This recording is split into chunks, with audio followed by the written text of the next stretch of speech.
Class 12th के बच्चों, आपका एग्जाम बस अब कुछ महीनों में ही होने वाला है। कौन कौन से क्वेश्चंस बहुत ज़्यादा इम्पोर्टेंट हो सकते हैं जिसकी संभावना हमारे 2025 के बोर्ड में ज़्यादा हो सकती है, आज मैं आपको बताऊंगी कि आप कौन कौन से टॉपिक्स के कौन कौन से क्वेश्चंस किस किस चैप्टर से अच्छे से पढ़ लीजिए। किन्हीं 4 विशेषताओं को बताने के लिए क्वेश्चन आ सकता है या 4 ना लिख करके केवल ये क्वेश्चन भी हो सकता है कि औपचारिक संगठन के विशेषताओं को बताइए।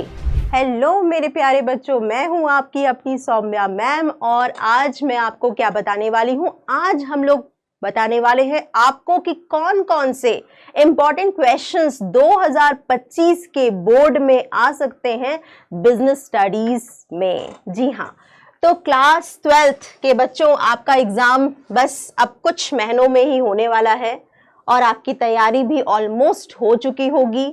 अब बात आती है रिवीजन की कि मैम रिवीजन कैसे करें, कौन कौन से क्वेश्चंस बहुत ज़्यादा इंपॉर्टेंट हो सकते हैं जिसकी संभावना हमारे 2025 के बोर्ड में ज़्यादा हो सकती है, किस टॉपिक को हम अच्छे से पढ़ लें, कहाँ से किस चैप्टर से कौन सा क्वेश्चन आ सकता है। तो इस तरह की बातें आपके दिमाग में अक्सर आ रही होंगी। तो इन्हीं समस्याओं का समाधान आज के वीडियो में मिलने वाला है।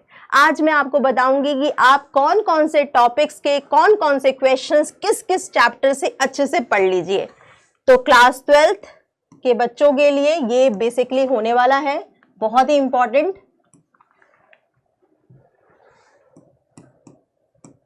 ठीक है, और हम लोग बात करेंगे इंपॉर्टेंट यानी महत्वपूर्ण क्वेश्चंस की, महत्वपूर्ण प्रश्न जो कि आपके 2025 के बोर्ड में आने की संभावना जिनकी ज्यादा है। ठीक है, तो आइए जल्दी से देखते हैं क्वेश्चंस क्या क्या हो सकते हैं। अगर मैं बात करूं तो यहां पर मैं कुछ टॉप 35 क्वेश्चंस लेकर के आपके साथ आई हूं।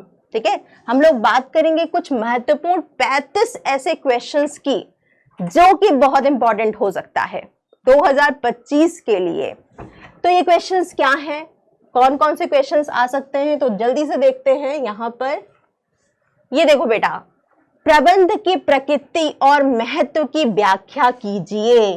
प्रबंध की प्रकृति और महत्व की व्याख्या कीजिए। प्रकृति का मतलब हो गया आपका नेचर, ठीक है, और महत्व का मतलब हो गया आपका सिग्निफिकेंस या इंपॉर्टेंस। इसके बारे में आप लोग को बताने के लिए क्वेश्चन आ सकता है। इसके अलावा प्रबंध की प्रकृति और विशेषताओं की संक्षिप्त व्याख्या कीजिए। यहाँ पर प्रकृति तो साथ में है, साथ ही साथ महत्व की जगह पर क्या हो गया है, विशेषताएं हो गई हैं। तो यह भी बहुत इंपॉर्टेंट है कि यहाँ पर विशेषताएं यानी फीचर्स या कैरेक्टरिस्टिक्स ऑफ मैनेजमेंट क्वेश्चन बन करके आ जाता है। इसके अलावा बेटा इसमें देखो समन्वय के अर्थ यानी समन्वय यानी कोऑर्डिनेशन का मीनिंग क्या होता है और प्रकृति की विवेचना कीजिए यानी समन्वय किस प्रकार का होता है, ये भी क्वेश्चन इंपॉर्टेंट है।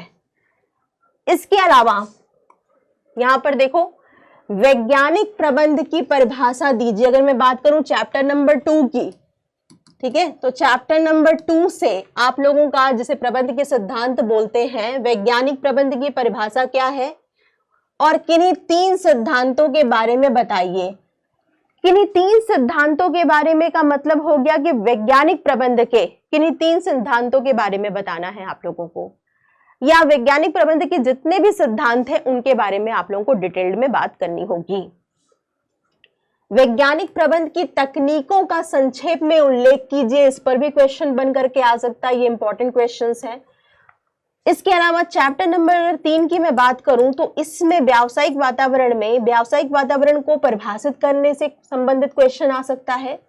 ठीक है, 2 नंबर का ये क्वेश्चन पूछा जा सकता है। इसके बाद महत्वपूर्ण है व्यावसायिक वातावरण के आयामों की व्याख्या कीजिए यानी व्यावसायिक वातावरण के जितने भी आयाम हैं, आर्थिक, तकनीकी, सामाजिक, वैधानिक, ठीक है, ये सारे के सारे आयाम के बारे में आपको स्पष्टतः पता होना चाहिए और इसके उदाहरण भी पता होना चाहिए और किस प्रकार से ये इन आयामों में परिवर्तन से व्यवसाय प्रभावित होते हैं। ठीक है, तो ये क्वेश्चन भी बन करके आता है और पिछले सालों में ये 10-10 नंबर के क्वेश्चन बन करके आए हैं। कि विभिन्न आयाम क्या हैं और उसके बारे में व्याख्या करने से संबंधित क्वेश्चन। आर्थिक नीति का क्या अर्थ होता है, इसके अलावा नियोजन की किन्हीं 6 विशेषताओं की व्याख्या कीजिए। ये आपका नियोजन से संबंधित क्वेश्चन है बेटा।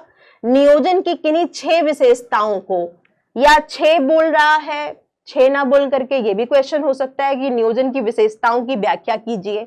ठीक, यहां पर देखो, नियोजन प्रक्रिया में निहित चरणों की व्याख्या कीजिए। यानी नियोजन की प्रक्रिया में जो जो चरण सम्मिलित होते हैं उन चरणों को उन्हीं क्रमों में आपको लिखना होगा। सबसे पहले उद्देश्यों का निर्धारण करते हैं, उसके बाद जो भी करते हैं, क्या करते हैं, उद्देश्यों के निर्धारण के बाद परिसर को विकसित किया जाता है भविष्य से संबंधित। ठीक है, और इसके बाद फिर ये कितने भी विकल्प हैं उन सभी विकल्पों का क्या किया जाता है, पता लगाया जाता है। फिर विकल्पों का विश्लेषण किया जाता है, यानी उनका मूल्यांकन किया जाता है। फिर सर्वोत्तम विकल्प का चयन किया जाता है। उसके बाद योजना को लागू किया जाता है और फिर अनुवर्तन किया जाता है। तो आपको सभी चरण लिखने होंगे और सभी चरणों की व्याख्या भी करनी पड़ेगी एक उचित क्रम में। संगठन ढांचे की परिभाषा दीजिए। ये क्वेश्चन भी इंपॉर्टेंट है बच्चा लोग, कि संगठन ढांचा क्या होता है, इसके बारे में आपको बताने के लिए पूछा जा सकता है। अधिकार अंतरण और विकेंद्रीकरण में अंतर के मूल बिंदुओं को बताइए। यहां पर आपको अधिकार अंतरण और विकेंद्रीकरण, जो कि आपका संगठन चैप्टर से संबंधित क्वेश्चन है, उन दोनों में क्या अंतर है और अंतर के आपको आधार बताते हुए अंतर बताना पड़ेगा। फिर है औपचारिक संगठन की किन्हीं 4 विशेषताओं को बताइए। औपचारिक संगठन क्या होता है और इसकी विशेषताएं क्या क्या होती हैं, किन्हीं 4 विशेषताओं को बताने के लिए क्वेश्चन आ सकता है, या 4 ना लिख करके केवल ये क्वेश्चन भी हो सकता है कि औपचारिक संगठन के विशेषताओं को बताइए। संगठन प्रक्रिया में कौन कौन से कदम या चरण सम्मिलित होते हैं, इस पर भी क्वेश्चन बनकर आया है। कार्यात्मक संगठन और प्रभागीय संगठन में किस प्रकार अंतर है, इन दोनों में डिफरेंस क्या है। कार्यात्मक संगठन का मतलब फंक्शनल स्ट्रक्चर और प्रभागीय संगठन का मतलब डिविजनल स्ट्रक्चर। ठीक है, इन दोनों में अंतर क्या है। इसके बाद नियुक्तिकरण का क्या अर्थ होता है और नियुक्तिकरण प्रक्रिया में अंतर्निहित चरणों का वर्णन करने के लिए क्वेश्चन, आपका लॉन्ग क्वेश्चन आ सकता है। ठीक है, फिर चयन प्रक्रिया से संबंधित विभिन्न चरणों की रूपरेखा प्रस्तुत कीजिए। यानी इसमें आपको सिर्फ चयन प्रक्रिया के चरण बताने हैं कि चयन करते समय कौन कौन सी प्रक्रिया को पालन किया जाता है। भर्ती के आंतरिक स्रोतों के लाभों एवं दोषों की व्याख्या कीजिए भाई। यानी भर्तियां जो हैं उसके जो आंतरिक स्रोत होते हैं उनके क्या लाभ हैं और क्या हानियां हैं। ठीक है, आंतरिक स्रोत में कौन कौन से आएंगे, आपका आएगा स्थानांतरण और पदोन्नति। ठीक, तो स्थानांतरण और पदोन्नति में जो भी लाभ है उन सभी लाभों के बारे में आपको यहां पर लिखना होगा।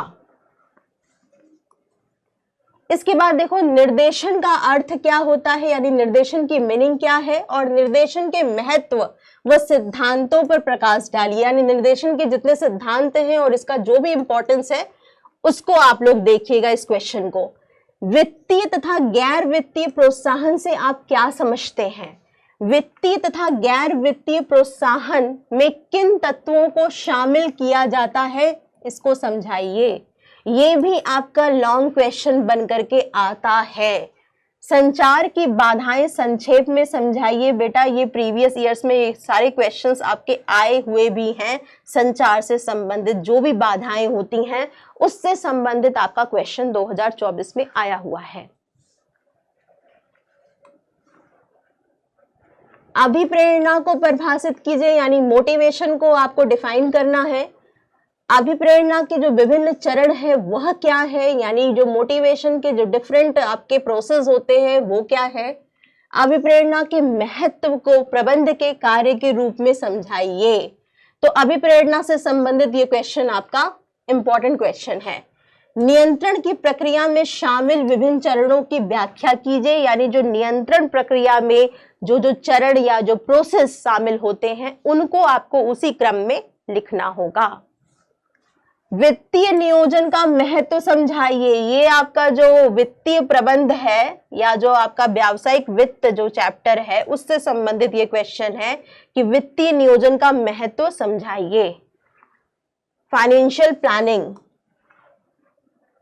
पूंजी संरचना की विवेचना कीजिए, यानी कैपिटल स्ट्रक्चर किसी कंपनी का कैसा होता है और क्या होता है। ठीक है, ऋण पूंजी और समता पूंजी का जो अनुपात बताने वाला जो संरचना होती है उसे हम लोग पूंजी संरचना बोलते हैं। लाभांश निर्णय को प्रभावित करने वाले कारकों की व्याख्या कीजिए। डिविडेंड डिसीजन जो होता है उससे संबंधित आप लोगों को घटक लिखने हैं, कारक लिखने हैं। जब भी एक संगठन में लाभांश संबंधी निर्णय लिए जाते हैं तो लाभांश संबंधी निर्णय संगठन के कौन कौन से या विभिन्न प्रकार के कौन कौन से कारक या तत्वों से प्रभावित होते हैं। विपणन मिश्र क्या है, मार्केटिंग मिक्स क्या है और इसके प्रमुख तत्व क्या हैं, व्याख्या करें। यानी एक विपणन मिश्र में जैसे हम बोलते हैं 4 P's, वो कौन कौन से P's हैं। ठीक है, जैसे हमारा आता है, पहला आपका प्रोडक्ट आता है यानी उत्पाद आता है, दूसरा आपका उत्पाद का मूल्य आता है यानी प्राइस आता है, फिर आपका आता है प्रमोशन जिसे हम लोग बोलते हैं, तो प्रमोशन के क्या क्या होते हैं। ठीक है, संवर्धन जिसे बोलते हैं, प्रोत्साहन भी जिसे कहा जाता है। ठीक है, और एक आपका आता है फिजिकल डिस्ट्रीब्यूशन जिसे हम लोग प्लेस भी बोलते हैं। फिजिकल का मतलब वितरण के माध्यम, वितरण माध्यम। तो ये सारे मिलकर के क्या बनाते हैं, 4 P's बनाते हैं। तो इन सब के बारे में आप लोगों को जानना होगा और लिखना होगा इस क्वेश्चन का आंसर देते समय। मूल्य निर्धारण के प्रमुख उद्देश्य क्या है, यानी किसी वस्तु का जब मूल्य निर्धारण किया जाता है तो उसका उद्देश्य क्या होना चाहिए, लाभ अर्जित करना कि कुछ और। विज्ञापन क्या है और इसकी प्रमुख विशेषताओं को बताइए। उपभोक्ता संरक्षण की आवश्यकता का वर्णन करें। उपभोक्ता संरक्षण क्या होता है और इसकी आवश्यकता क्यों है भारत में, या उपभोक्ताओं के अधिकार क्या क्या हैं। ठीक है, इससे भी संबंधित क्वेश्चन पूछा जाता है। जैसे कि ये क्वेश्चन देखो, उपभोक्ता संरक्षण अधिनियम 2019 के अंतर्गत प्रदान किए गए उपभोक्ताओं के किन्हीं 4 अधिकारों की संक्षेप में व्याख्या कीजिए। ये भी आपका एक महत्वपूर्ण क्वेश्चन हो सकता है क्योंकि इसमें उपभोक्ता संरक्षण अधिनियम 2019 के अनुसार उपभोक्ताओं को कौन कौन से अधिकार दिए गए हैं। यहाँ पर 4 अधिकार हैं लेकिन 6 अधिकार हैं और आपको 6 अधिकारों के बारे में पता होना चाहिए। ठीक है, तो उसके बारे में आपको संक्षेप में व्याख्या करने के लिए भी क्वेश्चन आ सकता है। तो ये सारे क्वेश्चन क्या है, ये सारे क्वेश्चन इंपॉर्टेंट क्वेश्चंस हैं आप लोगों के लिए 2025 के दृष्टि से अगर हम देखें तो ये सारे ही बहुत ही इंपॉर्टेंट क्वेश्चंस हैं।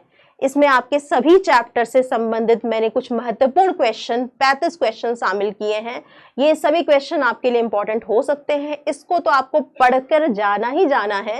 साथ ही में और भी जो भी टॉपिक्स हैं इंपॉर्टेंट उसको भी आप कवर करिए। इन्हें थोड़ा और अच्छे से देख लीजिए इन क्वेश्चंस को, क्योंकि इन्हीं क्वेश्चन से संबंधित कुछ प्रश्न आने की संभावनाएं 2025 बोर्ड में हो सकती हैं। ठीक है,